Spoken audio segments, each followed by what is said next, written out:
میں مولویوں سے پوچھتا ہوں, تم لوگ انجینئر صاحب سے تو ڈگری مانگتے ہو, ڈاکٹر اقبال کے پاس کون سی مدرسے کی ڈگری ہے؟ اسے تو آپ علامہ اقبال کہتے ہو. یہ میں پھکی کے طور پہ کہہ رہا ہوں, میں تو انہیں علامہ سے بھی بڑی چیز مانتا ہوں جو ان کی کنٹریبیوشن ہے.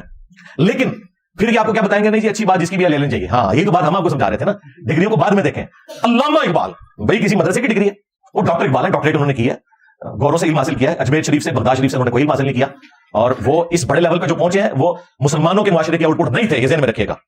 ڈاکٹر اقبال کا اگر ایکسپوئر یورپ کے ساتھ نہ ہوتا تو اتنی بڑی پرسنالٹی وہ کبھی بھی نہ بنتے. اس زمانے میں جرمنی تو ایک سمجھ لے ایک گڑھ تھا, اس اعتبار سے کہ بڑے بڑے فلاسفرز وہاں پہ پیدا ہوئے, اور ظاہر ان کی بکس بھی پڑھتے تھے, پھر انہوں نے ڈاکٹریٹ بھی کی, ان کے ٹیچرز میں بھی بڑے بڑے کوالیفائڈ لوگ تھے, اور انہوں نے ان چیزوں کو پھر امپلیمنٹ کیا اور بڑے اچھے انداز میں.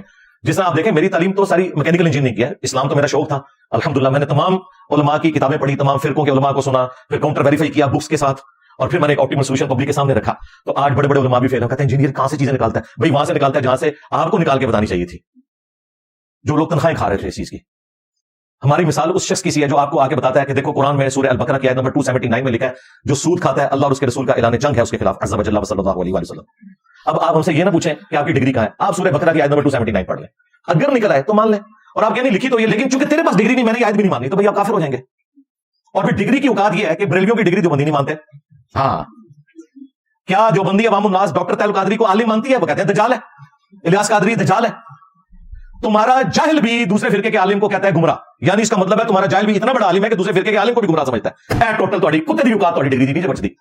جو ڈگری کی گل کرے نا کوئی جو بندی, تو ان کو ہاں اس لیے میں ڈاکٹر تعلق قادری صاحب کو فالو کرتا ہوں, تو سیدھے دیکھو الٹی کرے گا اس ٹائم, کہے گا وہ تو گمراہ ہے.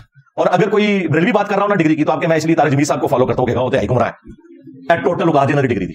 اور ہماری ڈگری کیا ہے قرآن میں, کنتم خیر امۃ اخرجت للناس تأمرون بالمعروف وتنہون عن المنکر وتؤمنون باللہ. تم پوری امت بہترین امت ہو جو لوگوں کے نفع کے لیے نکالی گئی, نیکی کا حکم دیتے ہو اور برائی سے روکتے ہو.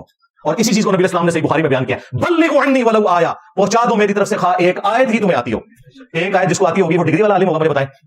وہ جتنا علم آتا ہے وہ سکھائے. علم دین حاصل کرنا ہر مسلمان مرد و عورت کے اوپر فرض ہے نا. کہتے ہیں جی وہ دیکھیں جی ڈاکٹر کی ڈگری جس کے پاس ہوگی اسی سے آپ آپریشن کروائیں گے. بھائی میں آپ آپریشن کرنے کے لیے نہیں بیٹھا ہوا, زیادہ بات ہے کہ میں نے آپ کے بزرگوں بھی آپریشن کر دیا اللہ کے فضل سے. تو بات یہ ہے کہ ڈاکٹر انجینئر کی مثال دینا اس لیے غلط ہے کہ وہ ہر بندے پہ بننا واجب نہیں ہے, لیکن علم دین ہر بندے کے اوپر واجب ہے. ہاں وہ ڈاکٹر ہے, انجینئر ہے, عالم ہے, جاہل ہے, اتنا علم حاصل کرنا اس کے اوپر واجب ہے جس سے وہ اپنی 24 گھنٹے کی زندگی گزار سکے. میرا تو یہ دعویٰ ہے کہ ہر مسلمان ہی عالم ہے. اگر مسلمان عالم نہیں ہے نا تو مسلمان ہی نہیں ہے. جس کے پاس نماز کا علم ہے نماز کا عالم ہے, جس کے پاس وضو کا علم ہے وضو کا عالم ہے. آپ کہتے ہیں سارا وہ سارا تو تمہارے مفتی کو بھی کوئی نہیں. ہاں 1000 سے زیادہ آیات سائنٹیفک فیکٹس کے اوپر ہے, اور تمہارے علماء کو تو سائنس کی علم بھی نہیں آتی ہے. وہاں پہ پھر آپ کہتے ہیں نہیں وہ قرآن میں لکھا ہے فاسألوا اہل الذکر ان کنتم لا تعلمون, اگر تمہیں علم نہ ہو تو اہل ذکر سے پوچھو. ایسٹرونومی کی باتیں قرآن میں ایک ایسٹرونومی کی فیلڈ کے بندے سے پوچھیں گے, ایمبریولوجی کی باتیں جو ہیں ایک ایمبریولوجی کی فیلڈ کے بندے سے پوچھیں گے, باٹنی کی باتیں اس فیلڈ کے بندے سے پوچھیں گے. یہی کہتے ہیں نا.